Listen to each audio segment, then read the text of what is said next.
আসসালামু আলাইকুম। তীব্র প্রতিবাদ জানাই। ভিপি নূর, তুমি একজন মেধাবী রাজনীতিবিদ। তোমার 300 আসনে প্রার্থী রয়েছে। তুমি বিএনপির সাথে জোট করেছো। এটা জনগণ একটা অশুভ সংকেত বলে মনে করছে। তোমাকে আমরা বলে এসেছি যে তুমি 300 আসনে প্রার্থী দাও, নতুন একটা শক্তি আমরা রাষ্ট্র ক্ষমতায় আনবো। কিন্তু তুমি কি করলা? তোমার একটা এমপি পদের জন্য তোমার আসনে গিয়া বিএনপির সাথে জোট করলা। যাক, তাতেও আমাদের কোনো দুঃখ নাই, কিন্তু তোমার একটা কথা আমাদের জনগণের কাছে ভালো লাগলো না। এই যে দেখো এখানে, স্যার, বিএনপি ব্যতীত অন্য কোন দলের হাতে রাষ্ট্র ক্ষমতা দিলে তারা দেশ পরিচালনা করতে পারবে না। নূর, বিপি নূর, বিএনপি ব্যতীত অন্য কোন দলের কাছে দেশ পরিচালনা করতে দিলে দেশ চালাতে পারবে না। তাহলে অন্য দলের দরকারটা কি? তাহলে এক কাজ করি, আমরা বিএনপির ডক্টর ইউনূসের মতন ডাইকা আইনা ক্ষমতার চেয়ারে বসাই দিই। নির্বাচনের দরকারটা কি?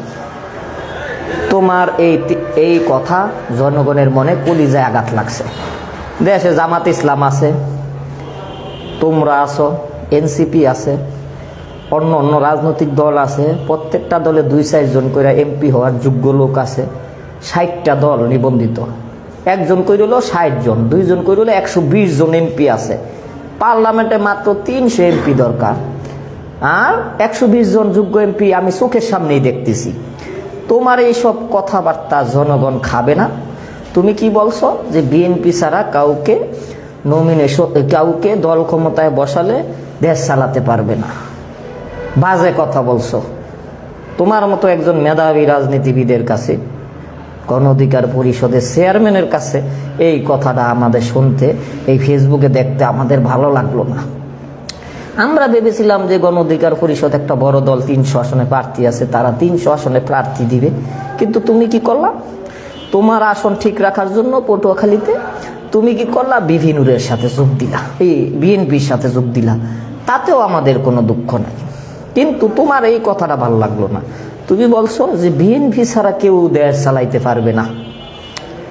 শোনো, আমি খায়রুল যদি চাই আর যদি 300 আসন দেই, আমার দলটা যদি নিবন্ধন থাকতো, যদি তোমার প্রতীকটা যদি আমি 300 আসনে ব্যবহার করতে পারতাম, তাহলে আজকে আমি খায়রুল এই দেশের প্রধানমন্ত্রী হইতাম। কিভাবে?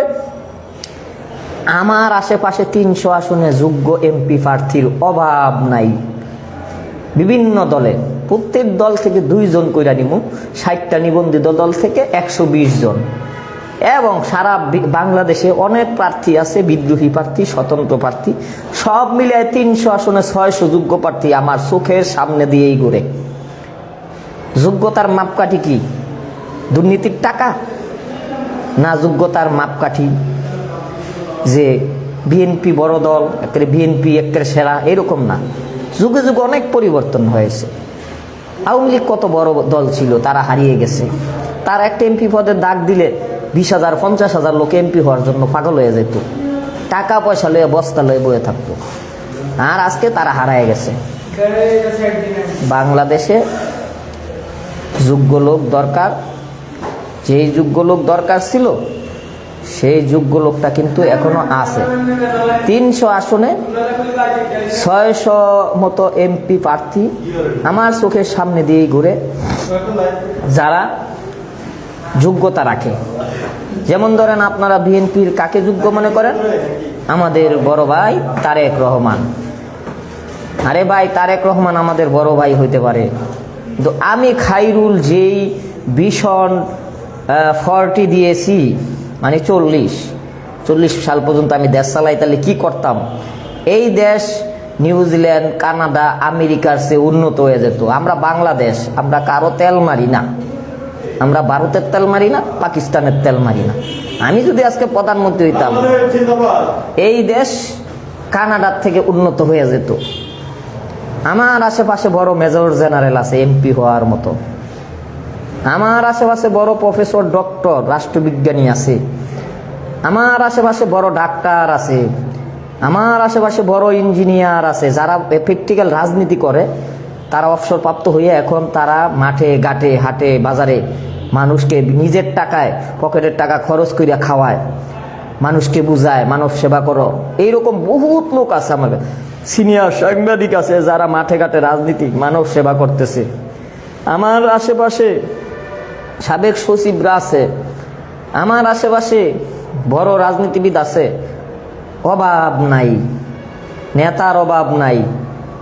তুমি বিপিনুর একজন বোকা ছেলে, তোমার মেধার মনে হয় মাথা খাইয়া ফেলাইছ। তোমার মতো মেধাবী ছেলে তুমি আজকে বলতেছো যে বিএনপি ছাড়া বলে দেশ কেউ চালাইতে পারবে না। তাহলে এক কাজ করো, তুমি এক কাজ করো, বিএনপির নেতাকে ধৈর্য দিন না, পার্লামেন্টে ঢুকাইয়া তালা মাইরা দাও, ওরা দেশ চালাক। আমাদের নির্বাচন দরকার নাই আর। তোমার মতন বিপিনুর যদি এই কথা কও দেশের ভিতরে, তোমাকে আমরা স্নেহ করি, মনে করি যে বিপিনুর একটা এই দেশের ভবিষ্যৎ অভিভাবক। এনসিপির ছেলেপেলেরও তোমার কথা শোনে, তোমরা অনেক এনসিপির ছেলেপেলেরও ওস্তাদ তুমি। আমি তোমাদের অনেক প্রবীণ রাজনীতি, তোমাদের অনেক আগে থেকে আমি রাজনীতি করি, কিন্তু আমি একটা জিনিস মনে রাখতাম, বিপিনুর ওয়ান পিস। বিপিনুর দেশের ভবিষ্যৎ, এনসিপির ভবিষ্যৎ, দেশের ভবিষ্যৎ, গণ অধিকারের ভবিষ্যৎ, জনগণের ভবিষ্যৎ। এনসিপির অনেক ছেলেপেলে তোমার ছোট ভাই। নাহিদ ইসলাম রইল দেশের ভবিষ্যৎ, সাজদিস আলম দেশের ভবিষ্যৎ, এই হাসনাত আবদুল্লাহ দেশের ভবিষ্যৎ। তোমরা যদি না পারো আমাদের হাতে ছাইড়া দাও, তোমার প্রতীকটা আমরা ব্যবহার করি, দেখো আমরা পারি কি না। তুমি বলো যে বিএনপি ছাড়া বলে কেউ দেশ চালাতে পারবে না। আরে বিএনপির তারেক রহমান বড় ভাই ছাড়া কোন লোকটা ভালো দেখাও আমাকে, দেশের জন্য কোন লোকটা কাজ করে। তাদের বয়স হয়ে গেছে অনেক বেশি। মির্জা ফখরুল ইসলাম আলমগীর সাহেব এখন লড়তে চড়তেই পারে না, এত বয়স। আবার খন্দকার মোশাররফ স্যার অনেক শিক্ষিত লোক, তিনি বিএনপির রাষ্ট্রপতি হওয়ার যোগ্যতা রাখে, তিনি তো এখন লড়তে চড়তে পারে না।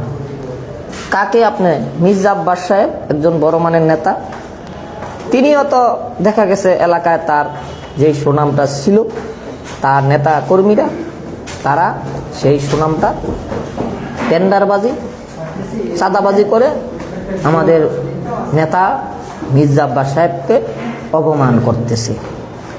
আর আমরা যাদের খুঁজি তারা গরিব দুঃখী মানুষের নেতা, বড় প্রফেসর, বড় ডাক্তার, বড় ইঞ্জিনিয়ার, তাদের কোনো সয় সম্পত্তি নাই, যা 2-4 লাখ টাকা পেনশনের টাকা আছে, এইটা জনগণের খেদমতে দিতেছে। বড় ডক্টর, রাষ্ট্রবিজ্ঞানী, বড় ডাক্তার, বড় ইঞ্জিনিয়ার, বড় সমাজসেবক, বড় সাংবাদিক, অভাব নাই। 300 আসনে 600 প্রার্থী আমার চোখের সামনে দেয়া করে। তুমি কি বলো বিপিনুর, তুমি কি বলো যে বিএনপি ছাড়া আর কোনো রাজনৈতিক দল নাই দেশ চালানোর মতন। 16 কোটি মানুষের ভিতরে কি 300 লোক নাই? কি বলো এটি তুমি? মেধাবী একটা ছেলে, তোমার কথা আমার কাছে ভালো লাগলো না। আমাদের মাহমুদুর রহমান মান্না সাহেব, তার আশেপাশে তো 50 জন 30 জন যোগ্য এমপি প্রার্থী আছে। তোমার কি 2টা এমপি নাই? এনসিপি কি 4টে এমপি নাই? আচ্ছা বুঝলাম তোমরা ছাত্র মানুষ, তোমাদের বয়স কম, তোমাদের দলে কি বয়স্ক 2-4 জন উকিল, ব্যারিস্টার, প্রফেসর নাই? এই দেশে তোমরা কি মনে করছো? তোমরা কি মনে করো যে দেশে কি এমপি হওয়ার যোগ্য প্রার্থী নাই? এই সব কথা তোমার মুখে সাজে না। যদি এটা আমরা বলতাম, আমরা হয়তো বলতাম, তাহলে হয়তো ভুল ধরতে পারতাম। তো তোমার মতন ছেলে ফেলে, হ্যাঁ, এই যে সাকিবুল হোসেন বিজয়, এনসিপির দালালি করবি, শালা জুতা পিটা, এই আওয়ামী লীগের লোক, আওয়ামী লীগের দালালি করবা না। আরেকটা কথা, জামাত ইসলামও তো প্রায় 50-60টা আসনে এমপি হওয়ার মতো যোগ্যতা বর্তমানেই রাখে। ইসলামিক আন্দোলন আছে, খেলাফতে মজলিস আছে, শরী মার্কার 2 জন আছে, ওই আম মার্কার 2 জন আছে, ঢাব মার্কার 2 জন আছে, 300 আসনে 600 প্রার্থী আছে। তুমি যেই কথা বলো, বোকার স্বর্গে বাস করো।